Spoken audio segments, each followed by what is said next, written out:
যে কোনো দেশে যখন গণ অভ্যুত্থানে কোনো শক্তির পতন হয়, তারা খুব সহসায় রাজনীতিতে ফিরে আসতে পারে না। তারা আসতে পারে, মানে অনেক উদাহরণ আছে। এই যে বাংলাদেশ একসময় থাইল্যান্ডে যে থাকসিন শিনাওয়াত, সে কিন্তু এরকম ক্ষমতাচ্যুত হয়েছিল, বাট বহু বছর পরে তার মেয়ে আবার ক্ষমতায় ফিরে আসলো, তার বোন ক্ষমতায় ফিরে আসলো।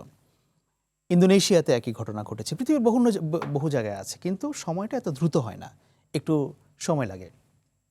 এখন আওয়ামী লীগ কেন বড় বড় মিছিল করছে বা কি করছে, এটা তো স্বীকার করতে হবে যে আওয়ামী লীগের লিডারশিপ পালিয়ে যাওয়ার অর্থ এই নয় যে বাংলাদেশে তাদের কোনো একেবারেই কোনো জনসমর্থন নাই বা একেবারেই কোনো কর্মী নাই। ধরুন আপনি যদি খুব লিবারাল এস্টিমেটে ধরে নেন যে এই দেশের 20% মানুষ আওয়ামী লীগকে সাপোর্ট করে, অনেক লিবারাল এস্টিমেটে আপনি ধরে নেন, তারপরেও 80% মানুষ আওয়ামী লীগ বিরোধী। আপনি হিসাবটাকে ওভাবেও কষতে পারেন। সো এই 20% মানুষ তো এই সমাজেই আছে। এরা কারা? এরা আমাদের কেউ ভাই, কেউ আত্মীয়, কেউ বন্ধু, না আমাদের আশপাশেই তো এরা ছিল এবং এখনও আছে। সো ধীরে ধীরে তাদের নর্মালাইজেশনের যে প্রক্রিয়াটা, এটা প্রথম দিকে যখন একটা হিট অফ দ্য মোমেন্ট থাকে, ব্যাপারটা ওইরকম থাকে না, পরবর্তীতে এটা স্পেস, এটা অটোমেটিক ক্রিয়েট হয়।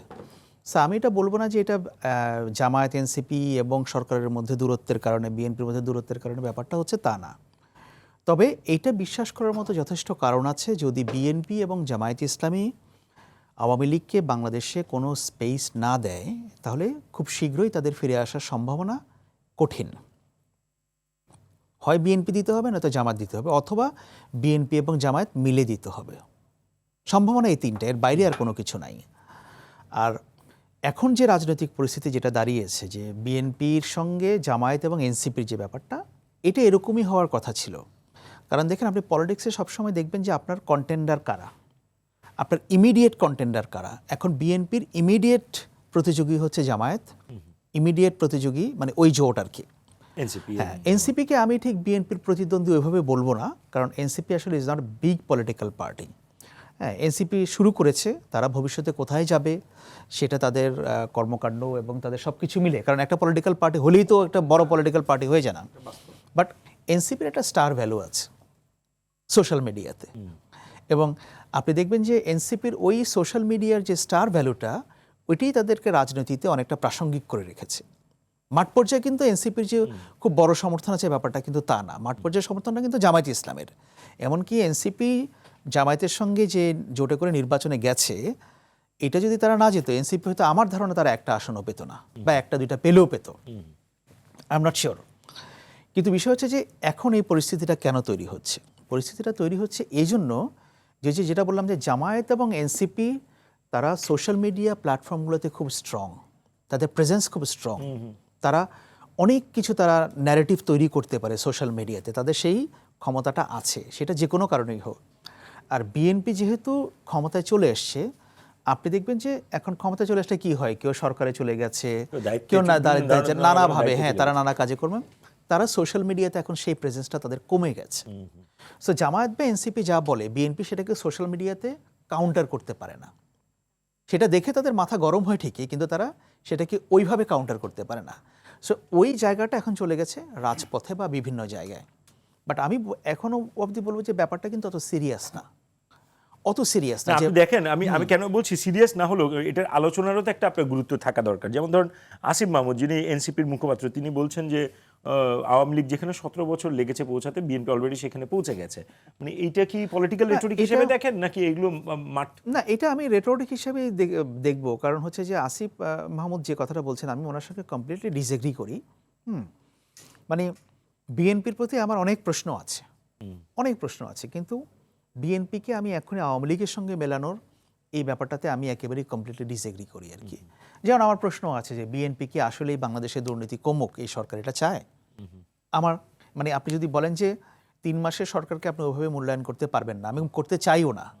কিন্তু আবার একটা কথাও আছে যে উঠতি মূলা পত্তনেই চেনা যায় না, যেটা আবার ইংরেজিতে আমরা অনেকে বলি যে মর্নিং শোজ দ্য ডে। তো সেটা যদি আপনি দেখেন, তাহলে বিএনপি সরকার ক্ষমতা আসার পর দেখেন একটা দুর্নীতি দমন কমিশন ডিসফাংশনাল হয়ে আছে। হ্যাঁ, রাশেদ খান যে কথাগুলো বললেন, কিছু নাম ধরে তিনি অ্যালিগেশনগুলো আনলেন। হ্যাঁ, তো উনি যেহেতু বিএনপির সঙ্গে সম্পৃক্ত আছেন, ঠিক আছে, উনি এনেছেন, তাহলে এই সরকার সেগুলোকে ইনভেস্টিগেট করছে না কেন? আমরা তো দেখতে পাচ্ছি না যে একটা উত্তর সে দিয়েছে, দিয়েছে, কোনা দিয়ে একটা উত্তর সে দিয়েছে, কোনা দিয়ে। কিন্তু আপনি দেখবেন যে এই যে দুর্নীতি দমন কমিশনটা কি ইফেক্টিভ করা হচ্ছে না, ডিসফাংশনাল হয়ে আছে, এতে করে আমার সন্দেহ হয় বিএনপি আসলে কি দুর্নীতি দমন কমাতে হোক চায় বা কিনা। কমাতে চায়। ব্যাংকিং সেক্টর নিয়ে তারা যা করছে এটা নিয়ে আমার যথেষ্ট প্রশ্ন আছে। আপনি কেন বাংলাদেশ ব্যাংকের যেই লোককে নিয়ে এত প্রশ্ন, ওই লোককেই আবার ইসলামী ব্যাংকের ব্যাংকের ডিরেক্টর নিয়ে করতে হবে, চেয়ারম্যান করতে হবে? উনি কি বাংলাদেশের একমাত্র ব্যক্তি ব্যাংকিং সেক্টরে? উনি ছাড়া আর নাই? সিরিয়াসলি আর নাই? কোয়েশ্চেন। মানে ধরেন সরকার তো একই সময় কৃষি ব্যাংকের চেয়ারম্যানও নিয়োগ দিয়েছে একজন, তো ওনাকে নিয়ে তো প্রশ্ন ওঠে নাই, কেউ বলে নাই যে ওই লোকটা খারাপ। তা আমার কথা হচ্ছে আপনার এই লোকটাকেই লাগবে কেন? যেটা আমি আগেও বলেছিলাম যে আমার কাছে মনে হয় যে বিএনপি খামোখা নিচের গায়ে কাদা মাখাচ্ছে। থাকে না যে আপনি হয়তো এই আপনার রাস্তা আছে, আপনি সেদিক দিয়ে না গিয়ে আপনি কাদায় গিয়ে পড়ছেন। মানে এটা আপনার কি ইন্টারপ্রিটেশন যে এত বছর ক্ষমতার বাইরে থাকে একটি দল মোর বেটার পারফর্ম করার কথা, এরকম মনে হচ্ছিল আপনার? আরো না, বিএনপির আমরা এক্সপেকটেশন বেশি ছিল এই জন্য যে আমরা তো শুনেছিলাম যে নির্বাচন হলে অনেক কিছুই ঠিক হয়ে যাবে, যে বাংলাদেশে যা কিছু হচ্ছে না এটার সমস্যা হচ্ছে নির্বাচন, তাই না? হ্যাঁ, বাংলাদেশে আইন শৃঙ্খলা পরিস্থিতি উন্নতি হচ্ছে না কেন? নির্বাচন নাই। এই উপদেষ্টারা দুর্নীতি করছে কেন? নির্বাচন নাই।